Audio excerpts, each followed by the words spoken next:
आज के क्लास में हम लोग को उत्पादकता की धारणा के बारे में जानना है। Concept of reproductivity. जो उत्पादन होता है उसका धारणा क्या है, उसका कॉन्सेप्ट क्या है, उसके पीछे, इसके बारे में हम लोग चर्चा करने वाले हैं। तो पारिस्थितिक तंत्र की सभी पोषी स्तर द्वारा इकाई क्षेत्रफल या प्रति इकाई समय में ऊर्जा युक्त कार्बन पदार्थों को संश्लेषण की दर को उस तंत्र की उत्पादकता कहते हैं। उत्पादकता किसको कहते हैं? तो किसी इकाई क्षेत्रफल में प्रति इकाई समय में, मतलब एक सेकेंड में कितना ऊर्जा का उत्पादन कर रहा है, उसी के दर को हम उत्पादकता कहते हैं, रिप्रोडक्टिविटी कहते हैं। यानी उत्पादकता के लिए निम्नलिखित 3 चीज़ों का ध्यान रखना जरूरी है। उत्पादन की दर कैसा है, उसका रेट पर ध्यान, प्रति इकाई क्षेत्रफल में कितना हो रहा है, और इकाई समय में, मतलब सभी चीज़ों पर ध्यान रखना है।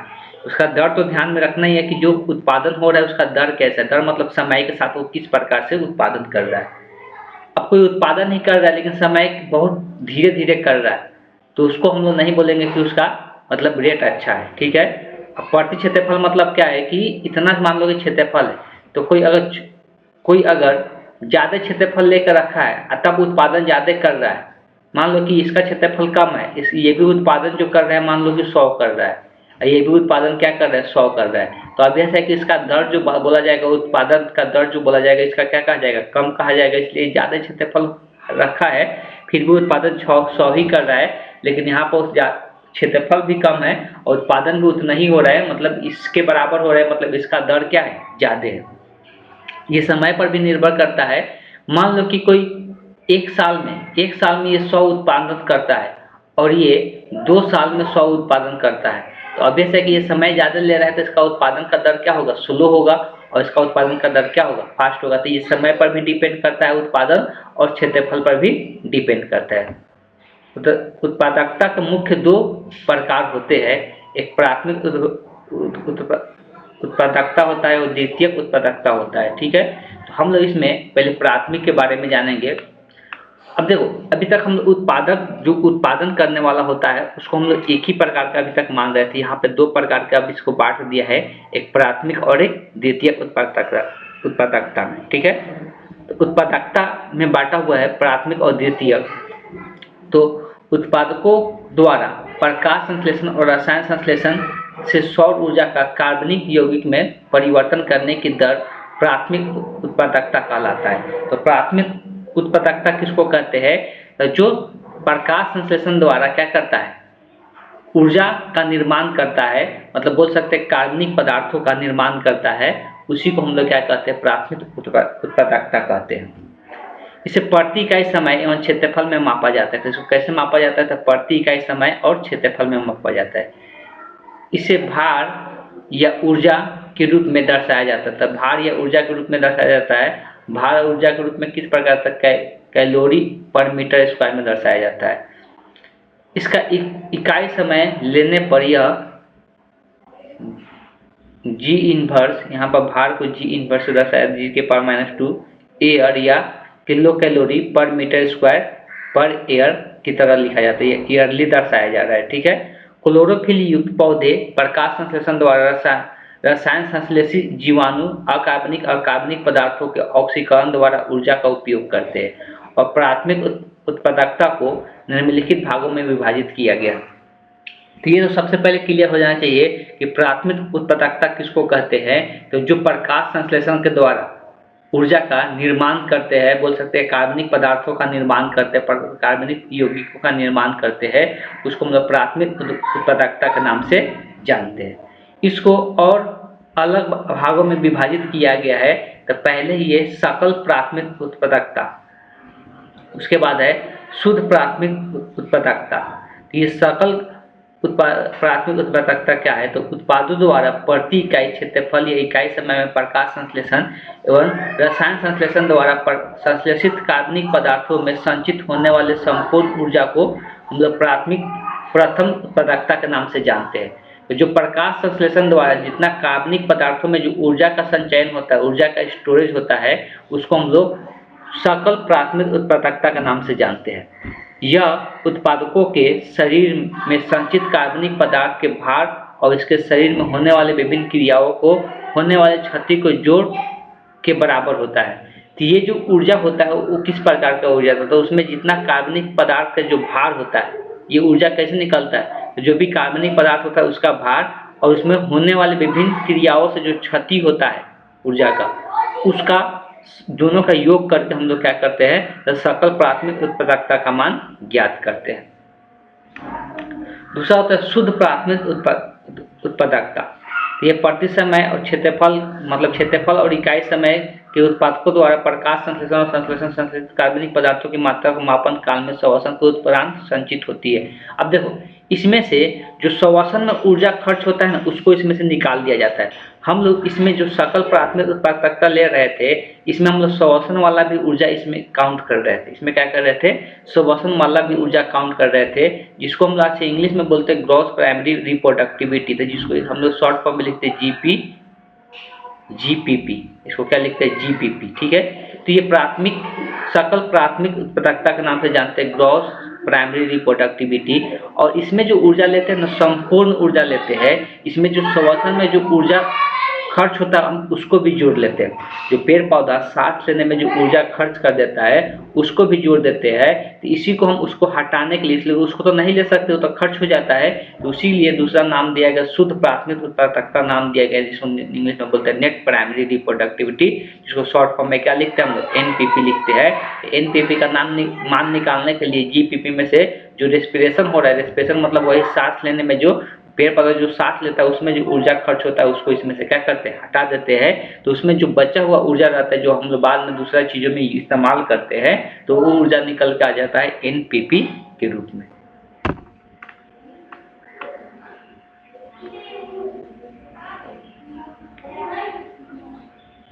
अब आगे कुछ एग्जाम्पल से समझाया गया है कि प्राथमिक उत्पादकता का मान जलवायु संबंधित कारकों, उत्पादकों और पारिस्थितिक तंत्र के प्रकार पर भी निर्भर करता है। तो सिर्फ ये क्षेत्रफल पर निर्भर करेगा ही और समय पर निर्भर करता ही है, लेकिन साथ साथ ये वहाँ का जलवायु संबंधित कारकों पर भी निर्भर करता है कि वहाँ का जलवायु कैसा है। ठीक है, पारिस्थितिक तंत्र कैसा है वहाँ का, उस पर भी निर्भर करता है। जैसे अगर रेगिस्तान का बात करेंगे, एवं समुद्री उत्पादकता कम होती है, तो रेगिस्तान एवं समुद्री उत्पादकता, समुद्र में जो उत्पादकता होती है, जो बनता है वो कम होता है, रेगिस्तान में भी कम बनता है। इसलिए रेगिस्तान में पेड़ पौधा की संख्या बहुत कम होती है और समुद्र के अंदर भी वैसे ही देखने को मिलता है।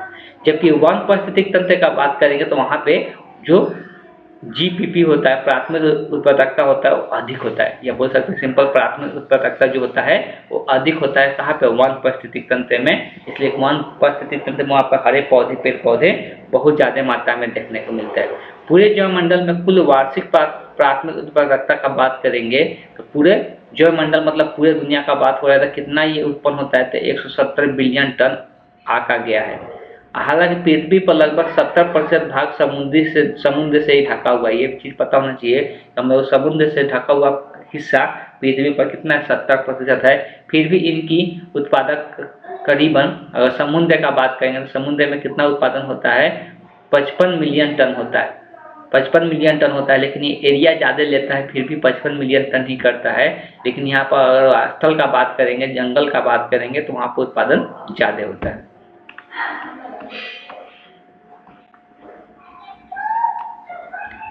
अब बात करें हम लोग द्वितीयक उत्पादकता का। जब ऊर्जा का संचयन की दर उपभोक्ताओं के स्तर पर मापा जाता है, तो ऊर्जा का संचयन की दर किसको? जो उपभोक्ता होता है, जो उत्पादन को खाने वाले होते हैं, जो प्राथमिक उपभोक्ता भी हम लोग बोलते हैं, तो इसे द्वितीयक उत्पादकता कहते हैं। तो उसके अनुसार कितना वो लोग अब्जॉर्ब कर रहे, कितना खा रहे, ठीक है, कितना उसका यूज कर रहे, तो उसको हम लोग क्या कहते हैं? द्वितीयक उत्पादकता के नाम से जानते हैं। यह उत्पादकता सकल एवं शुद्ध उत्पादकताओं में विभाजित नहीं होती है। प्राथमिक स्तर पर संश्लेषित कार्बनिक पदार्थों का उपयोग उपभोक्ता करते हैं और इन्हें अपने शरीर के अनुकूल पदार्थों के रूप में सम्मिलित करते हैं। तो ये सब जो होता है, ये द्वितीयक उत्पादकता प्रथम श्रेणी के उपभोक्ताओं की और द्वितीयक श्रेणी के पुनः तृतीय श्रेणी के उपभोक्ताओं के बीच स्थानांतरित होते रहती है। अब देखो यहाँ पर चर्चा किया जा रहा है कि जो उपभोक्ता होता है, तो उपभोक्ता हम लोग किसको बोलते हैं? खाने वाले। तो ऑब्वियस है कि उपभोक्ता का क्या होता है? पेड़ पौधा को सबसे पहले प्राथमिक उपभोक्ता क्या करते हैं? पेड़ पौधा को खाते हैं। तो जो पेड़ पौधा को खाते हैं तो वो कितना मात्रा में उसका उपयोग कर रहे हैं। अब कार्बनिक पदार्थ का निर्माण कितना हो रहा है उससे मतलब नहीं है। मान लो कि 170 बिलियन टन ऊर्जा का निर्माण हो रहा है, लेकिन ये सब के सब क्या करते हैं? प्राथमिक उपभोक्ता सब के सब ये ऊर्जा ले ही लेते हैं? नहीं लेते हैं। तो जितना ये उपयोग कर रहे हैं, जितना उपयोग करे जो उपभोक्ता है, वो जितना ज़्यादा उसका उपयोग कर रहे हैं, तो वही जो ऊर्जा होता है उसी को हम लोग क्या कहते हैं? द्वितीय उत्पादकता के नाम से जानते हैं।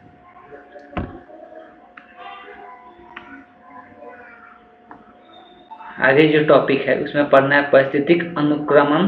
पारिस्थितिक अनुक्रमण या अनुक्रम भी हम लोग कहते हैं समुदाय की गतिकी। पारिस्थितिक अनुक्रमण और समुदाय की गतिकी के बारे में समझना है। प्राकृतिक में मौजूद विभिन्न समुदाय में परिवर्तन होते रहता है। प्राकृतिक में अलग अलग समुदाय देखने को मिलता है, सब में क्या देखने को मिलता है? उसमें परिवर्तन हमेशा होते रहता है।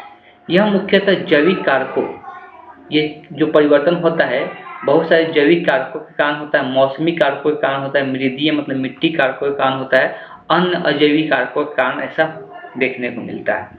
प्रत्येक समुदाय में यह परिवर्तन तभी होते रहता है, ये तब तक होते रहता है जब तक कि जीवों का एक ऐसा वर्ग स्थापित नहीं हो जाता जो उस क्षेत्र में सफलतापूर्वक रह सके और जन्म कर सके। इसे जैविक अनुक्रमण या पारिस्थितिक अनुक्रमण कहते हैं। तो देखो ये जब तक उसमें वहाँ पे समुदाय में परिवर्तन होते रहता है, जब तक वहाँ पे वो जीव पूरी तरह से अपने आप को स्थापित नहीं कर सके और सफलतापूर्वक वहाँ पे जन्म जब तक नहीं कर सकता है, वो ये परिवर्तन उसमें वहाँ पे होते रहता है। तो ऐसे परिवर्तन को हम लोग क्या कहते हैं? पारिस्थितिक अनुक्रमण के नाम से जानते हैं। इसमें सबसे पहले पादप अनुक्रमण के बारे में दिया है, पेड़ पौधे में कैसे पारिस्थितिक अनुक्रमण होता है उसके बारे में दिया हुआ है। यह प्रायः देखा गया है कि प्राकृतिक में किसी भी नई भूमि पर, चाहे वह किसी झील या तालाब के किनारे हो या किसी मरुभूमि में हो, कुछ ही समय बाद पौधे की विभिन्न जातियां उगने लगती है। अगर इन पौधों को समय समय पर ध्यान से देखा जाए तो पता चलता है कि इन स्थानों पर पौधे का समुदाय एक के बाद एक वृद्धि करते हैं और कुछ समय पश्चात नष्ट हो जाते हैं एवं नए पौधे समुदाय वहाँ उगने लगते हैं। यह क्रमण तब तक चलते रहता है जब तक कि वह वनस्पति जलवायु युक्त और पराकाष्ठता को नहीं पहुँच जाती। पौधे की इस प्रकार नए स्थानों में बसने की उपनिवेश कहते हैं। जब ये नए स्थान पर बस जाते हैं तो उसको उपनिवेश कहते हैं। उपनिवेश में पौधे का समुदाय इस क्रम में पादप अनुक्रमण कहलाता है। तो देखो वही चीज़ दिखा हुआ है, जब भी अगर नए स्थानों पे या कहीं पर भी नए भूमि हो, जहाँ झील या तालाब के किनारे ही क्यों ना हो, जब हम लोग कोई नए पौधे को वहाँ पर उगते हुए देखते हैं तो एक टाइम वो हमेशा के लिए वहाँ पर फिक्स नहीं हो जाता है। हो सकता है उगेगा खत्म हो जाएगा, फिर उगेगा खत्म हो जाएगा, लेकिन कुछ सालों के बाद लगता है जब वहाँ से पूरी तरह से उसके अनुसार ढल जाता है, तो ढलने के बाद वहाँ पर हमेशा के लिए क्या हो जाता है? वो वहाँ पर उगने लगता है। तो जब हमेशा के लिए वहाँ पर वो उगने लगेगा, जमने लगेगा, तो उसको हम लोग क्या कहते हैं? उपनिवेश के नाम से जानते हैं। उसको हम लोग किस नाम से जानते हैं? तो उपनिवेश के नाम से जानते हैं। और उसी उपनिवेश को जब उस प्रकार का वहाँ पर चीज़ें हुआ तो उसको पादप अनुक्रम के नाम से भी हम लोग जानते हैं। अगर दिया है पौधे या अन्य जीवों में किसी जगह होने वाले यह परिवर्तन क्रमिक एवं धीरे धीरे होता है। तो ये जो पौधे हो या जीव हो, ये जो होने वाला जो परिवर्तन होता है ये बहुत धीरे धीरे चलता है। परिवर्तन के दौरान जीवों के वंश और वर्ग, जातियाँ एवं विशिष्टियों की संख्या में परिवर्तन होते रहता है। प्राकृतिक में प्रायः ऐसा देखा गया है, क्रम एवं निश्चित रूप से चलते रहता है, जिसके आरंभ में छोटे एवं साधारण समुदाय के पौधे उगते हैं, जिसके बाद जटिल पादप समुदाय उन्हीं स्थानों पर उगना प्रारंभ कर देते हैं। ऐसा देखा गया है कि इस अनुक्रम स्वदेश समुद्रविदों की ओर होती है, चाहे वो जलद्रवित से आरंभ या मरुद्रवित से आरंभ हो। तो यहाँ पे आगे दिया हुआ है, तो ये दिया हुआ है कहीं पर भी अगर पारिस्थितिक तंत्र उत्पन्न होता है तो एट ए टाइम नहीं हो जाता है। पहले हो सकता है वहाँ पर छोटा छोटा पेड़ पौधा उगे, फिर उससे बड़े पेड़ पौधे या नए नए जाति का निर्माण होते जाता है। धीरे धीरे वहाँ पर वो करीब बड़े पौधे का निर्माण करने लगता है। तो इस तरह से ये निर्माण होता है। उसका शुरुआत कहीं से भी हो सकता है कि वो समुद्रभित हो, मेसोफाइट्स हो या हाइड्रोफाइट्स मतलब जलीय हो, कोई स्थल पे हो या जल पे हो या मरुस्थलीय से शुरुआत हुआ होगा, कहीं से भी शुरुआत हो सकता है, लेकिन ये क्रिया धीरे धीरे होता है। अब दिया है अनुकरण के कारण क्या होते हैं। यहाँ से जितना भी इसमें अब टॉपिक दिया हुआ वो ज़्यादा इम्पोर्टेंट टॉपिक नहीं है, फिर भी देखते हैं, ट्राई करते हैं, सब चीज़ को पढ़ते हम लोग चलते हैं। आखिरकार सब चीज़ पढ़ते ही आ रहे हैं तो छोड़ कर चलने से कोई फायदा है नहीं। लेकिन ये सब जितना भी टॉपिक है, कोई भी ऐसा क्वेश्चन हम इस टाइप का नहीं भी देखे बोर्ड के अंदर। तो अनुकरण के कारण लिखा गया कि अनुकरण क्यों होता है। अनुकरण शब्द का मतलब समझ में आ गया, जब वहाँ पे उस जाति का कोई भी जीव हो या पेड़ पौधा हो, वो क्या करता है, एक ही बार ग्रोथ नहीं करता, वो धीरे धीरे करके वहाँ पे ग्रोथ करना शुरू करता है और वहाँ पे एक पारिस्थितिक तंत्र उत्पन्न करता है, तो उसको हम लोग अनुकरण के नाम से जानते हैं। अब ये अनुकरण की क्रिया क्रमबद्ध जटिल प्रक्रियाओं के फलस्वरूप संपन्न होती है। इसके प्रारंभ होने के 3 प्रमुख कारण होते हैं। तो इसका प्रारंभ कैसे होता है, उसका 3 कारण होते हैं। आरंभिक कारक, सबसे पहले आरंभिक कारक दिया हुआ है कि अनुक्रम के आरंभिक कारण तो जलवायु संबंधी हो सकते हैं। यह जैविक या जल वायु संबंधी कारकों में भूक्षरण या भू स्थिरीकरण या वायु अग्नि आदि हो सकते हैं।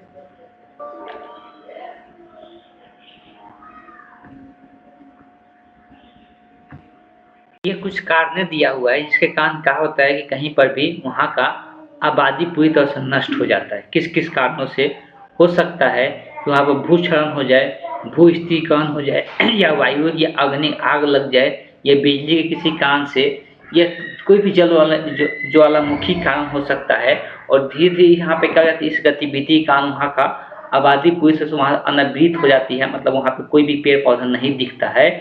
इसके कारण वहाँ पे आबादी पूरी तरह से लुप्त हो जाती है। तब वहाँ से अनुक्रम स्टार्ट होता है, प्रारंभ शुरू होता है, मतलब नए आबादी वहाँ से शुरुआत होना फिर से शुरू होता है। तो इस तरह से अनुक्रम पर शुरुआत देखने को मिलता है।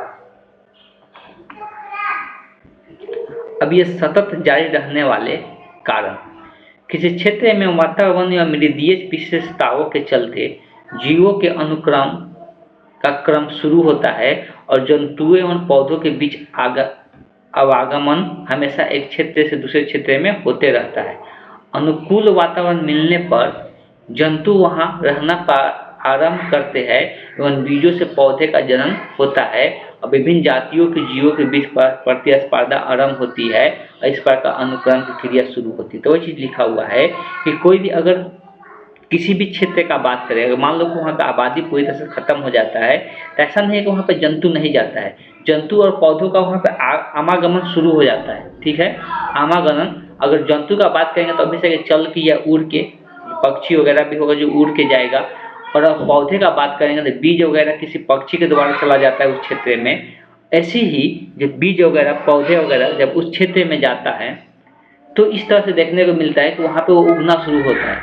अगर वहाँ पे वातावरण के साथ वो अनुकूलित हो गया तो वहाँ पे वो वृद्धि करना शुरू कर देता है। या जीव जंतु अगर उस वातावरण में रहना उसके अनुसार वो अनुकूलित है तो वहाँ पे रहना भी शुरू कर देता है। इस तरह से इसका आरंभिक क्रिया शुरू हो जाता है और सतत चलने लगता है। तीसरा बात करेंगे स्थिरता पैदा करने वाले कारक। अब वहाँ पे वो स्थिरता मतलब वहाँ स्थिर हो जाए, ऐसा कौन कौन सा कारण होता है कि वहाँ पे स्थिर हो जाए। तो समुदाय अनुक्रम के मुख्य रूप से जलवायुवीय कारक स्थिरता प्रदान करती है कि वहाँ का जलवायु कारक कैसा है, उसी पर उस जंतु का वहाँ पर स्थिरता प्रदान करती है। अब यहाँ पर दिया हुआ है कि अनुक्रम के दौरान निम्नलिखित परिवर्तन हो सकते हैं। पौधे और जंतुओं के प्रकार में लगातार परिवर्तन होते रहता है जब अनुक्रम की क्रिया शुरू होता है। तब जैव विविधता में वृद्धि होने लगता है, अलग अलग प्रकार के जीव जंतु वहाँ पे दिखाई देने लगते हैं। कार्बनिक पदार्थों में वृद्धि देखने को मिलता है, कार्बनिक पदार्थ ज़्यादा बनने लगते हैं। जहाँ पे जीव जंतु ज़्यादा होगा वहाँ पे कार्बनिक पदार्थ की संख्या बढ़ने लगेगा। शुद्ध समुदाय उत्पादन में कमी हो जाती है। जो शुद्ध समुदाय होता है उसके उत्पादन में क्या होने लगता है, कमी होने लगता है। आगे दिया अनुक्रम के प्रकार। अलग अलग अनुक्रम के प्रकार दिया हुआ है यहाँ पे। प्राथमिक अनुक्रम, द्वितीयक अनुक्रम, उसके बाद स्वजन्य अनुक्रम और उसके बाद है पराजय अनुक्रम, स्वपोषी अनुक्रम, परपोषी अनुक्रम। तो अनुक्रम का 6 प्रकार यहाँ पे दिया हुआ है।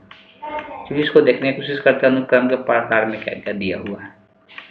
अनुक्रम का प्रकार सबसे पहले दिया है प्राथमिक अनुक्रम। प्राथमिक अनुक्रम क्या होता है, तो वैसे स्थान थलीय या जलीय जहाँ पहले से कोई जीव न हो और होने वाले अनुक्रम के प्राथमिक अनुक्रम कहते हैं। जहाँ पे कोई भी पहले से जीव न हो, अगर वहाँ पे अनुक्रम शुरुआत होता है तो उसको हम लोग प्राथमिक अनुक्रम के नाम से जानते हैं। जहाँ पे कोई भी जीव वगैरह ना हो, ठीक है, वहाँ पे अगर अनुक्रम शुरू होता है तो उसको हम लोग प्राथमिक अनुक्रम के नाम से जानते हैं। इसमें शुरुआत कैसे होता है, तो सबसे पहले स्थानांतरण होता है। कोई एक क्षेत्र से वहाँ दूसरे क्षेत्र में क्या होता है, पहुँच जाती है, किसी का बीच पहुँच जाता है, तो स्थानांतरण के कारण ही इसका शुरुआत होता है प्राथमिक अनुक्रम का। उसके बाद उसका होता है स्थापन मतलब वहाँ पे वो उगना शुरू कर देता है। स्थानांतरण के बाद बीज या जीवाणु अनुकरण कर वृद्धि करने लगते हैं और वातावरण में अनुकूल बनाते हैं। इस तरह किसी नए स्थान पर पौधे का समायोजन स्थापन कहलाता है। इस तरह से वहाँ पे वो उगना शुरू कर देता है या वहाँ पे रहना शुरू कर देता है, उसका स्थापन करते हैं। समुच्चयन मतलब होता है कि उसकी संख्या में वृद्धि करना। जब संख्या बहुत ज़्यादा उसका सबका बढ़ने लगता है तो उसमें सबके बीच में प्रतिस्पर्धा शुरू हो जाता है, कंपटीशन शुरू होता है चीज़ों के लिए। उसके बाद लास्ट में यहाँ पे क्या होता है, आक्रमण होता है। जब स्पर्धा होगा तो आक्रमण होगा ही। आक्रमण एक जटिल प्रक्रम है जिसका अंतर्गत दूसरे स्थानों पर जीव अस्थायी रूप से आकर अपना प्रभाव डालने लगते हैं। तो दूसरे प्रकार के जीव आकर वहाँ पे अपना प्रभाव डालने लगते हैं, मतलब दूसरे पर अपना आक्रमण दिखाने लगते हैं। तो उसके प्रति वहाँ पर प्रतिक्रिया भी देखने को मिलता है। जीवों के समुदाय में उनके वास स्थान में मौजूद वातावरणीय कारणों के बीच में होने वाली क्रियाओं को प्रतिक्रियाएं हम लोग कहते हैं। तो कुछ प्रतिक्रियाएं भी हम लोग को वहाँ पे देखने को मिलता है। उसके बाद यहाँ पर अस्थायीकरण मतलब स्टेबलाइज हो जाते हैं, वहाँ पे रहना हमेशा के लिए वो लोग शुरू कर देते हैं। तो ये प्राथमिक सबसे पहले प्राथमिक, अगर हम लोग प्राथमिक अनुक्रम का बात करें तो यहाँ पर ध्यान में रखना है कि वैसा स्थान जहाँ पे किसी प्रकार के जीव नहीं रहता है, पूरी तरह से वहाँ पर आबादी खत्म हो चुका है और नए सिरे से स्टार्ट होता है, तो उसको हम लोग प्राथमिक अनुक्रम के नाम से जानते हैं।